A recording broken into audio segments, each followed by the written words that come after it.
কানাঘুষো শোনা যাচ্ছে পশ্চিমবঙ্গে এসআইআর শেষ না হওয়া পর্যন্ত নির্বাচন নাকি হবে না এবং সময়ে নির্বাচন না হলে অবধারিতভাবে বাংলায় রাষ্ট্রপতি শাসন হবে এবং রাষ্ট্রপতি শাসনে ভোট হলেই বিজেপি রাজ্যের ক্ষমতায় চলে আসবে। বিজেপির সাংগঠনিক দুর্বলতা যাই থাকুক, যতই নেতারা একে অন্যের পেছনে কাঠি নিয়ে দাঁড়িয়ে থাকুক, যেভাবেই হোক একবার নির্বাচন কমিশনকে ব্যবহার করে সাংবিধানিক সংকট সৃষ্টি করতে পারলেই এসআইআর প্রক্রিয়াকে যদি টেনে নেওয়া যায় মে মাস পর্যন্ত, তাহলে অনিবার্যভাবে বাংলায় রাষ্ট্রপতি শাসন চালু হয়ে যাবে।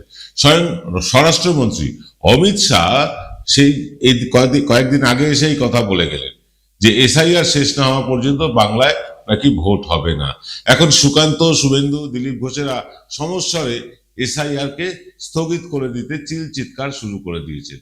এসআইআর স্থগিত হলে বিজেপির কি লাভ আর তৃণমূলেরই বা কি লোকসান? আজকে এক্স ফ্যাক্টরে আমরা আলোচনা করতে চলেছি সেই বিষয়টা নিয়ে।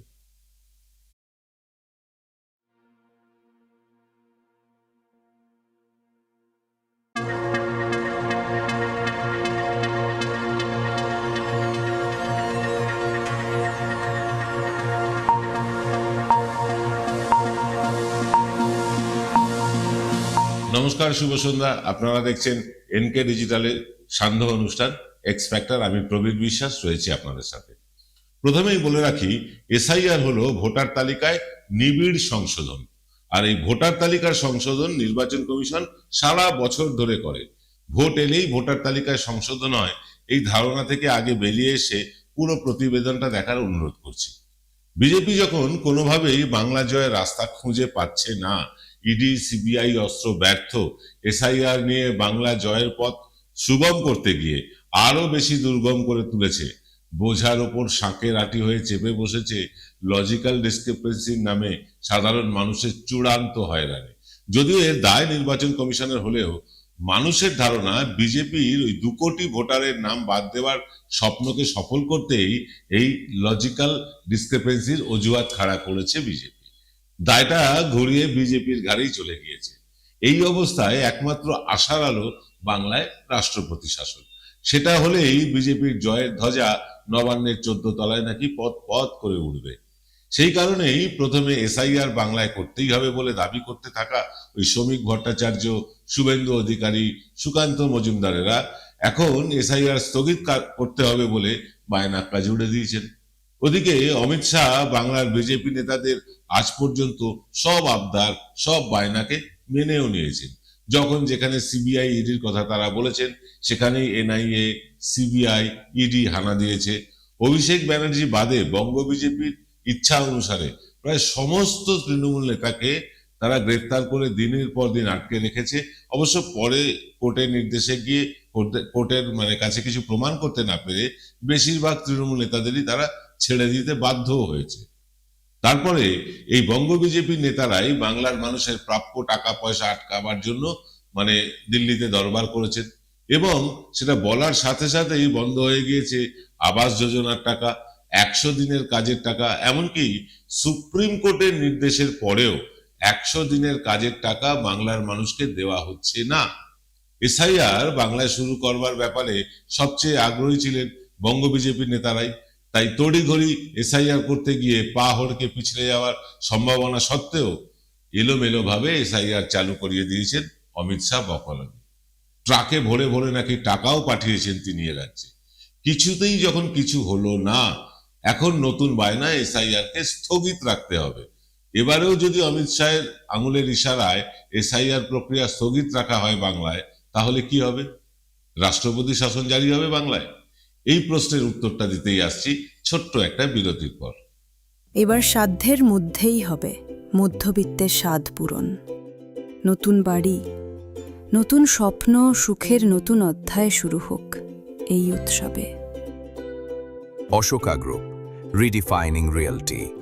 ফোন করুন 9163502850। Welcome to the world of civil business. A Bengali business personality and the most successful business group, Roy Construction Group of companies, now coming Sarib, West Bengal. Mr. Anup Roy, the managing director of the Roy Construction Group company, ready to serve his native land, the mother Bengal.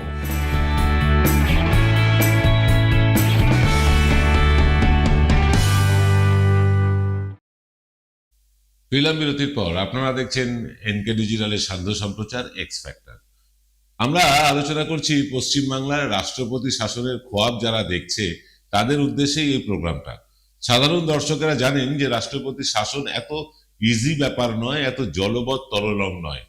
SIR যদি মে মাস পর্যন্ত স্থগিত রাখা যায়, তার আগে কি নির্বাচন করা যাবে না? আইন কি বলে? আইন বলছে এসআইআর সময় মতো শেষ করতে না পারার দায় নির্বাচন কমিশনের হলেও এসআইআর শেষ না হলেও সময় মতো নির্বাচন করতে কোনো আইনি বাধা নেই, যতই অমিত শাহ বলে যাক। অর্থাৎ এই যে নির্বাচন প্রক্রিয়ার আগে যে ভোটার তালিকা সংশোধন, এ তো সারা বছর ধরে চলে। বিহারে এখনো এসআইআর চলছে, নির্বাচন তো আটকায়নি। তাই পশ্চিমবাংলায় এসআইআর স্থগিত রেখে দিলে নির্বাচন আটকে যাবে এবং তারপরে রাষ্ট্রপতি শাসন হবে। এই খোয়াব দেখা শ্রমিক ভট্টাচার্য, সুকান্ত মজুমদার, শুভেন্দু অধিকারীদের কিন্তু এবার বন্ধ করতে হবে। আমি বলছি বরং সময় মতো যদি নির্বাচন না করানো হয়, নির্বাচন কমিশনও কিন্তু সেই দায় এড়াতে পারবে না। সেক্ষেত্রে পুরনো ভোটার তালিকা অনুযায়ী ভোট করতে হবে নির্বাচন কমিশনকে মে মাসের মধ্যেই। এত বড় ব্যর্থতার দায় নির্বাচন কমিশন কি নিতে চাইবে? কখনো নিতে চাইবে না।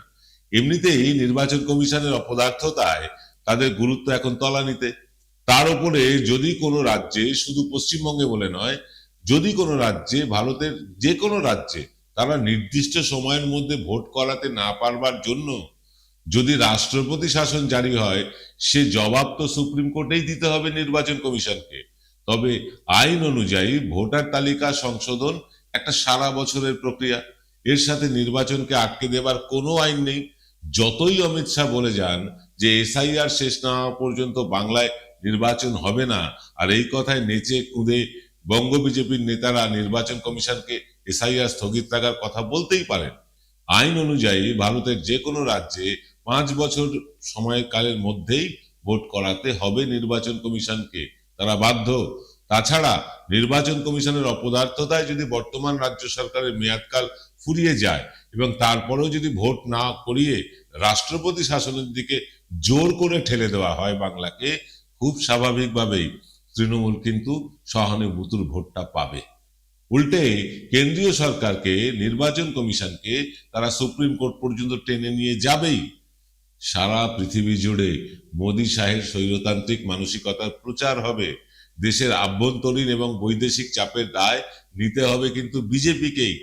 এত বড় রিস্ক, বিজেপি 100% জয় অনিশ্চিত জেনেও বঙ্গ বিজেপির এই আবদার শুনবে না, অর্থাৎ এসআইআর স্থগিত হবে না।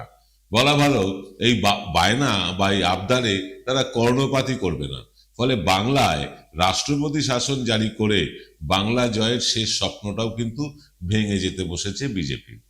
সংগঠনে মন না দিয়ে, গরমাগরম বিবৃতি দিয়ে, অন্য দল থেকে নেতা ভাঙিয়ে এনে, আদালতের একাংশকে ব্যবহার করে, সাম্প্রদায়িক উস্কানি দিয়ে, শুধু টিভিতে মুখ দেখিয়ে কিংবা কেন্দ্রীয় এজেন্সি দিয়ে হোক বা নির্বাচন কমিশনকে ব্যবহার করে হোক, বাংলায় ভোটে জেতা যায় না। এই চিরসত্যটা যেদিন তারা উপলব্ধি করবে, ততদিনে 2029-এর লোকসভার ভোট ঘাড়ের ওপর এসে পড়বে। আসল কথা বলে সংগঠন। আবার একজন নেতা আর একজন নেতার পেছনে কাঠি নিয়ে দাঁড়িয়ে যায় প্রত্যেকবার ভোটের আগে। এবারও দাঁড়াবেন তারা। আবার কিছু সম্ভাবনাময় আসন তারা হারাবে। কেন্দ্রের বিজেপি এমনিতেই 303 থেকে এক ধাক্কায় নেমে 240-এ নেমে গিয়েছে, জোড়াতালি দিয়ে সরকার চালাচ্ছে। 2029-এ 240 থেকে নেমে আরো কমে যাবে কিনা সেটা বলার এখনো সময় আসেনি। তবে আপনাদের বলি, 2026-এ যতগুলো নির্বাচন আছে সারা দেশে, তাতে 2029-এ বিজেপি চতুর্থবারের জন্য সরকারে আদৌ আসবে কিনা সেটা নিয়ে কিন্তু ইতিমধ্যে প্রশ্ন উঠে গিয়েছে এখন থেকেই। আমরা আগামীকাল মোহাম্মদ সেলিম, নওশাদ সিদ্দিকী এবং হুমায়ুন কবির, তার সাথে বকলমে বা পেছনের দরজা দিয়ে অধীর চৌধুরী এক অলিখিত তৃণমূল বিরোধী জোট তৈরি করতে চাইছেন। সেই নিয়ে আলোচনা করব আগামীকালের থার্ড আই অনুষ্ঠানে। এ বেলায় পর্যন্ত সকলে ভালো থাকবেন। নমস্কার।